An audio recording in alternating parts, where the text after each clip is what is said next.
orações. Vamos iniciando então mais um trabalho, né?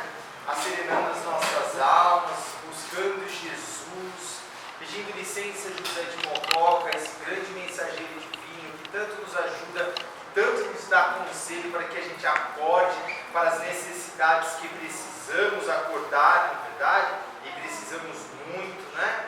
Vamos dar uma nova oportunidade para nós todos os dias. E essa está sendo mais uma nova oportunidade para nós, meus amigos queridos. Vamos dar-nos esta oportunidade, porque a espiritualidade maior nos busca constantemente e não se cansam de nós. Bem pelo contrário, nós é que deixamos e cansamos, às vezes, de fazer as nossas boas ações e nos distanciamos dela e das pessoas de bem, na verdade. Então vamos procurar estar lutando contra as nossas inferioridades e buscar mais esta tarde crescer espiritualmente, amadurecer as nossas almas. E hoje, gente, trouxemos nosso irmão Timóteo, que vai nos fazer a palestra. Palestra muito gostosa, nosso irmão Timóteo, palestra calma, tranquila, não é verdade? Traz bastante serenidade para casa, já tem bastante. Ele vem em Timóteo, traz mais serenidade ainda para essa casa, mais tranquilidade. Gente, nosso irmão Timóteo vai falar hoje sobre amar a Deus sobre todas as coisas, tá? Então é uma palestra bem gostosa de se ouvir, tá? Timóteo, fica à vontade, se você quiser andar aqui, pode ficar à vontade, que ele até agora. Muito boa tarde a todos. Boa tarde. Energia gostosa, né? Esse tema de hoje é um tema assim, por que não dizer de uma simplicidade absoluta? Nós vamos perceber que tudo que Deus faz, embora seja absolutamente sofisticado, é de forma muito simples. E é isso que nós vamos tentar explorar um pouquinho. Claro que o tema é muito vasto, está baseado no mandamento de Moisés, que é o primeiro do decálogo, né, dos 10 mandamentos. Amarás o Senhor teu Deus de todo o teu coração, de todo o teu entendimento, de todo o teu ser. E Jesus, mais adiante, 2000 anos depois, quando a gente já estava assim um pouco mais sereno, veio dizer que se nós amássemos o nosso próximo, então estaria tudo certo. Neste único mandamento estaria contida toda a lei e os profetas. Jesus diz assim: amar a Deus sobre todas as coisas e ao próximo como a ti mesmo. Se nós amarmos ao próximo como a nós mesmos, já está tudo certo. Toda a lei e os profetas, como disse Jesus, todo o ensinamento que foi passado desde Moisés até o próprio Jesus, estaria consagrado para nós, ou seja, estaríamos salvos, estaríamos já provavelmente com este mundo regenerado, embora estejamos muito próximos, mas já estaríamos na completude, né, da nossa evolução dentro deste planeta, evidentemente. Então, eu meditando sobre este tema, me deparei com uma música de um compositor carioca, um sambista, onde ele diz assim: Deus lhe pague, Deus lhe guarde, Deus lhe guie, Deus lhe abençoe. Deus é nosso Pai, é nosso guia. Ainda é a letra da música. Tudo que se faz na terra, se coloca Deus no meio e Deus deve estar de saco cheio. Estar de saco cheio é uma expressão, uma gíria, não muito bonita, evidentemente, mas também não quer dizer nada demais. Mas ela foi criada lá nos anos 80, era uma gíria da época, e significava quando um de nós estivesse assim de saco cheio, significava que nós estávamos assim saturados, a gente já não aguentaria mais a repetição de determinadas situações. É isso que o compositor quer dizer. É evidente que a arte dele é absolutamente respeitável, porque é arte, porque é música. A música tem o poder de nos trazer reflexões, quando ela é de boa qualidade, ela pode nos trazer equilíbrio. Se ela é de má qualidade, ela pode nos trazer agitação. Mas enfim, a arte do compositor pode ser considerada poesia sem problema. Fato é que nós falamos de Deus assim, por qualquer razão, a qualquer hora, por qualquer motivo. Nós realmente falamos quando alguém nos presta um favor, né? Deus lhe pague. Né? Às vezes, quando é alguma coisa que nós não podemos pagar mesmo, né? Por exemplo, se alguém me dá um passe, não tenho como pagar isso. Talvez eu possa retribuir de outra forma, mas não tenho como pagar. Então é Deus lhe pague, Deus lhe guie, Deus lhe abençoe. E Deus é o nosso Pai Criador, Supremo, no dizer de um amigo meu, Silvio Petroni, Criador Supremo a quem tudo devemos. Deus fez tudo por amor a nós, inclusive a nossa vida. Deus criou a cada um de nós, lá, há milhões de anos atrás, num momento de amor intenso entre nós e Ele. E por que nós temos tanta dificuldade de identificar a presença de Deus na nossa vida? Será que Deus está presente na nossa vida? Claro que está, né? Em tempo integral. Eu até ousaria dizer, que nós somos, cada um de nós, um pedacinho de Deus. E dentro deste pedacinho que somos, cada um de nós, porque somos criação dele, criaturas dele, nós temos os seus atributos. Ele colocou tudo em nós, colocou a fé, colocou a inteligência, a capacidade criadora, porque nós somos co-criadores. Quantas coisas o homem tem o poder de criar? Algumas muito boas, algumas absolutamente necessárias, outras um tanto destrutivas, são os nossos equívocos. Quem nunca teve uma ideia mirabolante que nos trouxe sofrimento, arrependimento? Por quê? Porque somos criadores. Criamos, temos ideias em determinados momentos, mas porque também aprendemos com os erros. Deus muitas vezes permite as nossas criações desequilibradas, para no momento seguinte, no momento em que, na nossa reflexão, colhemos os frutos amargos da desdita daquilo que planejamos, que executamos, que criamos, ou o próprio arrependimento vem com uma forma de despertamento. Muitas vezes não é necessário aguardar as consequências dos nossos equívocos para começarmos o conserto.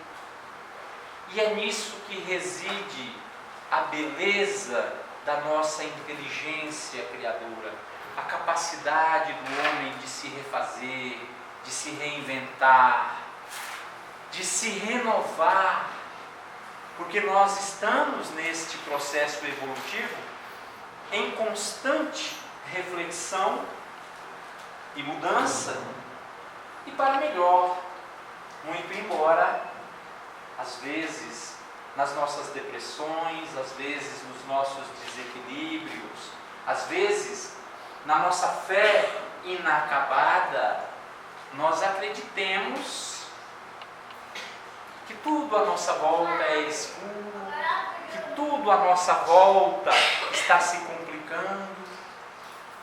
Às vezes a gente acha que não tem paz e por isso semeia o desequilíbrio.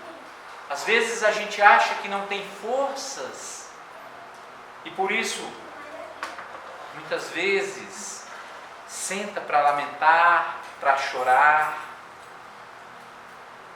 por achar que não pode completar a tarefa, que não está preparado, que o peso sobre os seus ombros é muito grande. E é a nossa fé se burilando, são os nossos questionamentos íntimos E é destes questionamentos que vai nascer, ou renascer, ou se fortalecer o Espírito que somos cada um de nós. Muitas vezes, quando tudo está bem, quando tudo caminha às mil maravilhas, até as ideias cessam.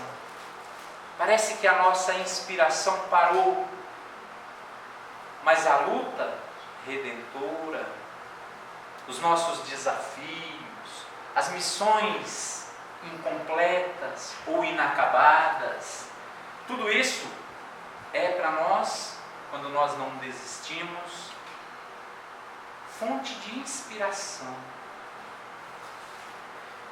Quando nós vemos nos obstáculos, impossibilidades e tentamos nos acomodar, significa que o mal está vencendo e que nós vamos sofrer a ação do arrependimento de não ter tentado, de não ter levantado, de não ter seguido, porque como pequenos deuses que somos, vamos entender que vida é movimento, nossa mente não para. Eu desafio alguém aqui a ficar 1 minuto, apenas 1 minuto, sem pensar. Não pense em nada durante 1 minuto. E se você me conseguir, me ensine a técnica. Porque o nosso pensamento está ligado a Deus. Como criaturas dele, nosso pensamento está ligado a ele. E quando nós não estamos na vigilância, ou no bom pensamento, na boa direção, para levarmos o nosso pensamento a criações vigorosas que nos sustentem e que nos levem a bons caminhos, fatalmente nós sofreremos. Sofreremos ações que nós mesmos geraremos como uma forma de autopunição. É por isso que nas enfermidades mentais nós nos julgamos, nos condenamos, nos consideramos incapazes, porque paramos de refletir com o lado positivo, paramos de nos sentir o que verdadeiramente somos, filhos de Deus. E como filhos de Deus, o nosso potencial é infinito.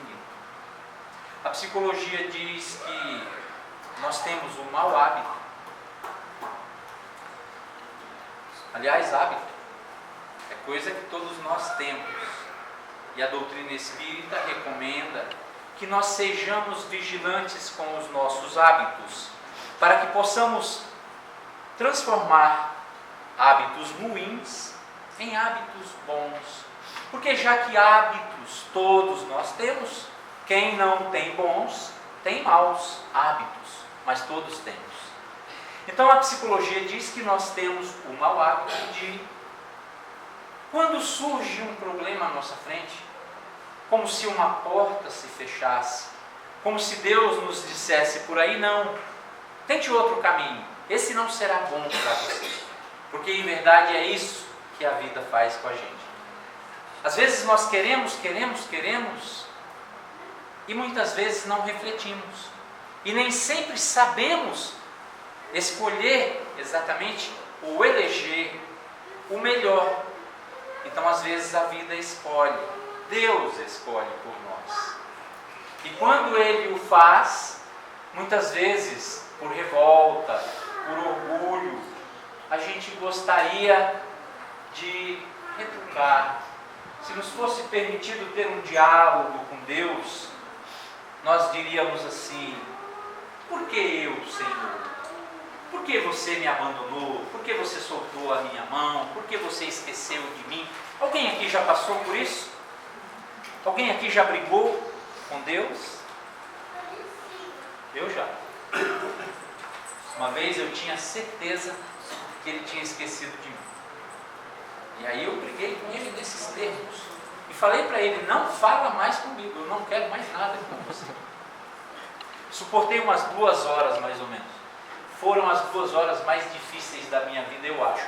É claro que Ele não se afastou de mim. Porque Deus não se ofende com a nossa pequenez. Por isso também não tem que nos perdoar de nada. Já nos deu a lei de causa e efeito para que os nossos maus hábitos, as nossas práticas equivocadas, encontrem em si mesma uma forma de se refazerem.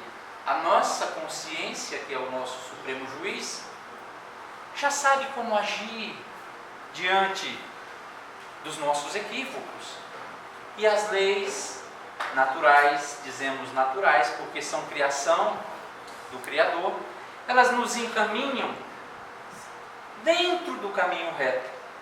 Então, quando eu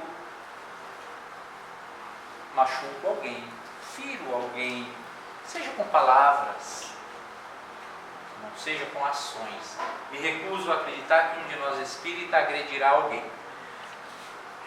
Mas quando eu firo alguém, de qualquer maneira, eu feri a lei.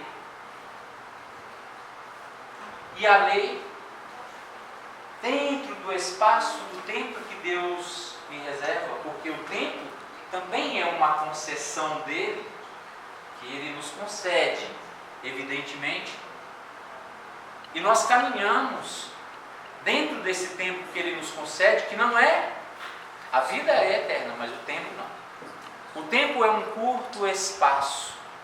Segundo Hermínio Correia de Miranda, no livro A Memória e o Tempo, cada ser, cada um de nós num planeta como a Terra, um planeta de expiação e provas, está inserido num contexto de tempo, ou seja, nós temos um espaço de tempo para percorrer e nós estamos todos mais ou menos juntos. Não podemos malbaratar o tempo, não podemos fazer mau uso dele, porque corremos o risco de nos desenquadrarmos deste espaço que Deus nos concede. Vamos tentar simplificar um pouco ainda. Eu tenho certeza que vocês estão entendendo. Mas nós temos um espaço evolutivo para percorrer. Nós podemos até superar tudo aquilo que foi planejado pelo Pai Criador para nós superarmos, porque todos nós, cada um de nós, prometeu a Deus que viria aqui para fazer determinadas coisas. Alguns viemos para nos apaziguar com aquela criatura difícil, outros viemos para trazer os filhos que nós deixamos pelo caminho em outras reencarnações, outros viemos para montar empresa, gerar renda, para alimentar as famílias que um dia nós enganamos de alguma forma em outras vidas. Seja lá o que foi que nós prometemos a Deus que viríamos aqui fazer, porque prometemos, senão a reencarnação não seria um projeto e Deus seria assim um jogador de dados, né? Ele jogava os dados, falava, você vai para cá, você para lá, cada um vai para um caminho ao acaso, que como nós estamos tentando explicar aqui, não existe também. Tudo obedece a um planejamento prévio, tudo está enquadrado, inserido dentro das leis do Pai Criador. Então cada um de nós, dentro deste espaço de tempo, tem as suas missões particulares. Nós espíritas costumamos dizer que algumas pessoas terminam muito cedo a sua tarefa e voltam para a pátria espiritual. Faz todo sentido quando nós pensamos que a vida no corpo pode ser comparada a uma prisão, porque realmente reencarnar não é fácil. Para nós atingirmos esta idade adulta, quantas lutas, quantos processos, quantas vezes Deus, através dos mais difíceis ou mais diversos, quero dizer, mecanismos, teve que atuar para que nós não sucumbíssemos às enfermidades, aos perigos naturais, aos vândalos, aos violentos, mas para que nós não sucumbíssemos. Muitas vezes Deus interferiu positivamente a nosso favor Não é sem razão que ao reencarnar, nós ganhamos de presente um anjo da guarda, um guia espiritual, um mestre interno, um mentor, seja lá qual for o nome que nós dermos, esta criatura é real, ela existe e tem a permissão de Deus para vir aqui nos proteger. Na infância, esta proteção é mais intensa, devido à nossa pouca acuidade mental, devido ao fato de a nossa reencarnação ainda não estar completa, porque a gente vai completando ao longo do tempo.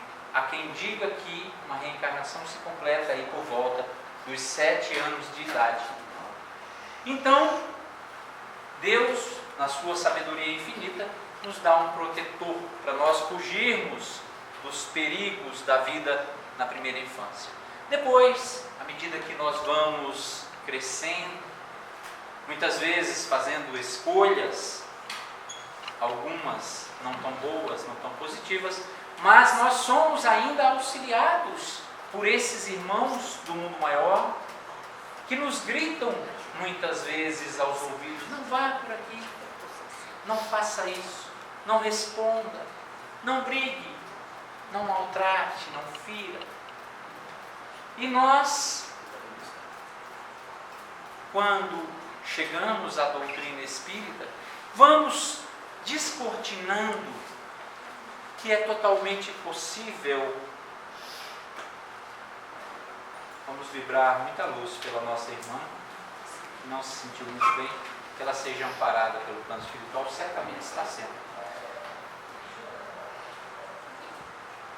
Nós, ao chegarmos na doutrina espírita, vamos descortinando através do conhecimento e vamos nos libertando de muitos destes perigos, porque agora nós vamos entendendo sobre a necessidade de fazer o bem, de praticar o bem. As lições são inumeráveis, ditas das mais variadas formas. E Deus dentro de nós, já que nós somos um pedacinho dele, e toda vez que nós queremos encontrar Deus, quando não sabíamos, íamos fora, porque Deus está em cada situação da nossa vida. Deus está em cada paisagem, Deus está em cada energia boa, porque a energia boa é a energia do amor, a primeira que nos envolveu. Tudo que é amor é energia positiva, tudo que é amor é Deus. E Deus se manifesta em nós, então, de muitas maneiras. E nós amamos de infinitas maneiras. Um pai que tem 10 filhos, uma mãe que tem 10 filhos, ama os 10 e nenhum de forma igual. E é amor. Esta criatura que tem o hábito de amar, porque para ter 10 filhos e amar a todos, ela tem o hábito de amar, com certeza. Ela também já ama até aquela vizinha, aquela mais difícil. Ama de um jeito diferente. Ama a cada criatura que cruza o seu caminho. Nós amamos as criaturas que cruzam o nosso caminho. Esta nossa reunião de hoje aqui é um grande momento de amor. E Deus está aqui, de formas que nós temos dificuldade para entender. E nós dizíamos que quando nós buscamos a Deus, não sabemos exatamente como encontrá-lo. Porque Ele está em cada coisa positiva, boa, amorosa. E naquilo que não é, Deus não está, está. Aquilo que não é bom, Deus está também. Porém, como o mal não é criação de Deus, o mal é criação das criaturas. Então, quando alguma coisa não é boa, Deus está ali, para que aquilo não transborde sobre nós, para que as forças negativas que nos envolvam não vão além do que devem ir, além da nossa necessidade. E é por isso que muitas vezes, em determinadas situações perigosas, um acidente, um assalto, uma situação violenta, muitas vezes nós ficamos nos perguntando: como eu superei tal trauma? Porque Deus está ali. Deus está num copo d'água que você beba com amor. O próprio Jesus dizia que a nossa fé nos cura. O que é a nossa fé se não é Deus em nós? E aí nós perguntamos: por que a minha fé é pequena? Porque precisa de exercício, precisa desta busca, deste olhar, precisa buscar a Deus, mas não fora, como nós muitas vezes fazemos. Precisamos buscar dentro, porque toda vez que buscamos fora, nos frustramos. Se eu buscar a Deus num carro novo, numa casa maior, no amigo que talvez não venha, na amiga que talvez nem seja tão amiga assim. Toda vez que eu busco Deus no outro, toda vez que eu deposito as minhas esperanças na outra criatura, eu corro um sério risco de me frustrar. Melhor seria que eu perguntasse a Deus, mesmo apesar das minhas necessidades, o que eu posso fazer de bom pelo outro, por aquela criatura? Porque muitas vezes o outro tem dificuldades para se entender, para se conhecer, para se ajudar. E eu deposito as minhas esperanças no outro, que muitas vezes não tem forças para si mesmo. Jesus dizia que 2 cegos caminhando juntos caminharão para o abismo. Alguém tem que ter lucidez. Alguém precisa ter a coragem de entender que Deus, sendo amor, Ele é também a verdade. E que muitas vezes as nossas ilusões são o que nos ferem, são o que nos encaminham para os perigos do caminho. A lei em si é perfeita, a nossa proteção é maravilhosa, é atuante. Então nós precisamos nos colocar na posição de receber. E receber não é esperar passivamente. Eu vejo algumas pessoas, às vezes em outras religiões, dizendo: Deus vai mandar, Deus vai me dar. Ele vai, mas é preciso estar na condição de receber. Do céu só caem raios, chuvas e tempestades. E alguém deve estar se perguntando: e as bênçãos? É preciso acreditar. É preciso se pôr a caminho. Emmanuel diz, no livro Fonte Viva, que quando nós entendermos a mecânica do funcionamento de Deus, nós vamos apenas agradecer. Ele diz assim: a Deus tão somente agradecer constantemente, porque Ele já nos concedeu a vida. Amar a Deus. Como é que eu posso amar a Deus? Jesus deu a receita. Amar a Deus sobre todas as coisas e ao próximo como a ti mesmo. É preciso amar ao próximo, isso sim.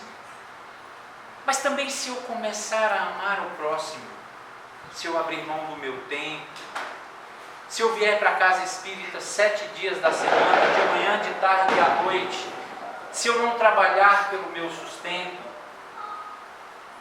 se eu não educar meus filhos, se eu não der atenção à minha esposa, eu estou servindo a Deus? Provavelmente. Mas será que é só isso que Deus espera de mim? Que eu sirva a todo o povo de Deus? Mas e o meu povo? Aqueles que Ele colocou sob o mesmo teto que eu, não por acaso preciso ser médium em casa. Eu preciso ser caridoso na família. Eu preciso perdoar aqueles que tentam, nas várias horas do dia, me enganar. Porque nós estamos vivendo num mundo assim. Quem não recebe de repente um telefonema, um falso Cristo ou um falso profeta, tentando te vender alguma coisa, muitas vezes mentirosa. Olha, o teu plano de celular você paga R$50, agora você vai pagar 30 e vai receber não sei quantos gigas a mais. A gente acredita. Daqui a pouco vem uma conta de R$200. Isso é natural do mundo em que vivemos. Por que aconteceu? Porque eu estava interessado num plano assim, num plano desses. Então pague o preço. E assim você não correrá risco, não se frustrará. Mas e aquele que Deus colocou sob o mesmo teto que eu, para eu aprender a amar, a perdoar, a pedir perdão? Porque muitas vezes eu sou o dono da verdade. Muitas vezes eu não sei ouvir, eu não quero ouvir. Eu sou o chefe da família, afinal de contas. Mas Deus colocou aquela criatura ao meu lado para me mostrar que eu não sou tão sábio assim. Na verdade, Deus me colocou ao lado daquela criatura para eu aprender a obedecer. Para eu aprender que Deus fala comigo em tempo integral, através das criaturas. Hoje, no processo humanizado de administração de empresas, se faz reunião onde a palavra de cada um pesa muito, é muito importante. Claro, tem um líder para definir no final a ideia de quem será aprovada, mas é importante ouvir.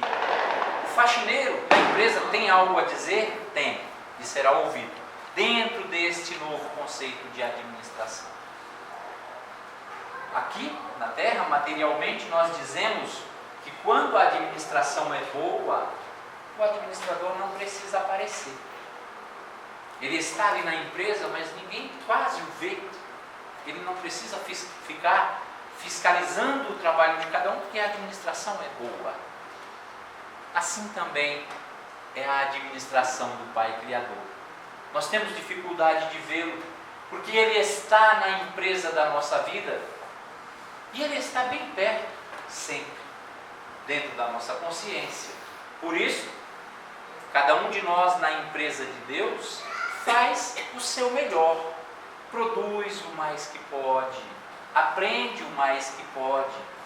E o administrador, embora esteja perto, quase nunca aparece. Principalmente se nós dermos uma olhadinha, se ele está atrás de alguma porta, não o veremos, mas ele está entre nós, está dentro de nós. Então, eu vejo que muitas coisas na administração do Criador são a exatidão de uma boa administração. Tudo que Deus criou é perfeito. Uma natureza exuberante e encantadora para nos encantar a alma, para nos aliviar as pressões do sofrimento, da desesperança. Deus nos concedeu a cada um corpo maravilhoso, uma ferramenta com poder pensante, poder do espírito, evidentemente, mas um cérebro como uma ferramenta maravilhosa que encanta a ciência. O nosso corpo encanta a ciência, cheio de perfeição em cada detalhe, células que nascem, vivem e morrem, para outras renascerem, e nós vivemos um processo biológico maravilhoso. Se alguém tiver dúvida sobre a perfeição de um corpo saudável, tenha uma infecção urinária, tenha um pequeno corte na ponta do dedo, toda hora você esbarra nele e se lembra que tem dedo. Fora isso, tudo funciona às mil maravilhas. Então nós temos um tempo dentro dessa esteira nós temos um tempo de saúde, de vigor físico e mental. E dentro dessa esteira existem outras fases do tempo que vão nos cobrar os excessos, os desequilíbrios, tudo aquilo que nós deixamos de fazer.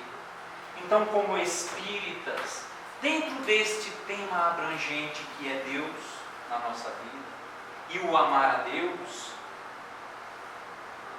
amando o próximo e por fim a si mesmo, vamos inverter essa ordem todinha. Vamos aprender a nos amar. Nos amando, nós vamos cuidar do nosso corpo. Nos amando, nós vamos olhar para aquela criatura que Deus colocou ao nosso lado, seja em que posição for, no trabalho, no lar, na via pública. Quando perguntaram a Jesus quem é o meu próximo, ele contou aquela parábola do semeador, que nós não teremos tempo para contar hoje aqui, mas disse que foi aquele homem que praticou a caridade com o seu igual, que o socorreu, limpou-lhe as feridas com azeite e vinho e deixou aos cuidados do dono da hospedaria. A caridade, em qualquer lugar, a qualquer momento, seremos nós pagando os nossos débitos passados, através do bem que fizermos agora. Nós só amaremos a Deus quando estivermos amando ao nosso próximo, porque é um exercício. E nós vamos percebendo que à medida que nós vamos amadurecendo, e o amadurecimento é uma coisa maravilhosa. Porque quando nós tínhamos 22, 23, 25 anos, não vamos nem falar do nosso período infantil, a gente tinha aquele vigor e aquela vontade de fazer 1000 coisas. E hoje, para quem já amadureceu um pouco mais, tudo que nós gostaríamos era de parar um pouco, talvez descansar um pouco, talvez abraçar a nossa mãezinha que já se foi, talvez pedir perdão ao nosso pai que já não está mais aqui, para aqueles que já deixaram a terra. Mas quantas coisas nós poderíamos fazer e não fizemos? Mas o dia mais importante das nossas vidas é o hoje, como nos ensinou nosso irmão Chico Xavier. Porque o ontem já foi e o amanhã nós não sabemos se virá. Hoje muitas criaturas estão em comoção pela partida daquele nosso irmão apresentador de TV, o Augusto Liberato. A doutrina espírita não tenta explicar todas as coisas e nem tampouco perde tempo criticando outras, absolutamente. Ele é um irmão, é um espírito, cumpriu a sua missão na Terra. Se partiu antes ou se partiu no tempo certo, cabe a Deus julgar. Entretanto, eu tenho percebido através das observações que faço, que quando nós estamos servindo a Deus de maneira correta e nos esforçando para cumprir-lhe a vontade, Jesus disse que era preciso respeitar pai e mãe para ter uma dilatada vida sobre a terra. Eu ouso estender um pouco o que Jesus falou. Eu digo que se nós estamos na direção certa, aproveitando cada momento e realizando o que nos cabe, o que é da nossa missão, da nossa conta, em tempo integral, nós teremos também uma dilatada vida sobre a terra. Chico partiu daqui com 92 anos, viveu uma vida inteira com a saúde debilitada, mas aproveitou a reencarnação.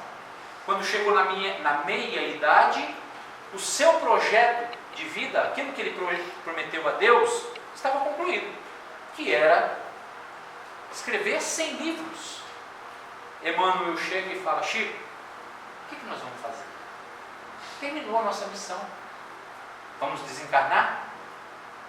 E Chico, naquela mineirice, naquela sabedoria mansa, ele diz: não, meu irmão, vamos escrever mais uns livrinhos. Escreveu mais 324, se eu não estiver enganado. Foram 424 livros. Alguém me corrija, por favor. É isso, né? Então, Chico aproveitou a reencarnação. Claro, ele transcendeu. Poucos de nós transcenderemos. Mas olha, sinceramente, se nós conseguirmos cumprir o que está estabelecido, e se Deus perceber que nós estamos empenhados em seguir adiante, fazendo o nosso melhor, nos esforçando, estudando, praticando a caridade, aprendendo verdadeiramente a nos amar. Desta maneira ele entende que nós estaremos amando também o nosso próximo. E não se preocupem, nos amando o próximo, nós já estaremos amando a Deus, seguramente. Estamos ligados a Ele, nosso pensamento, não podemos parar, porque está ligado a Deus, somos um pedacinho dele e estamos a caminho de um encontro com Deus. Vai demorar um pouco, mas nós não temos pressa.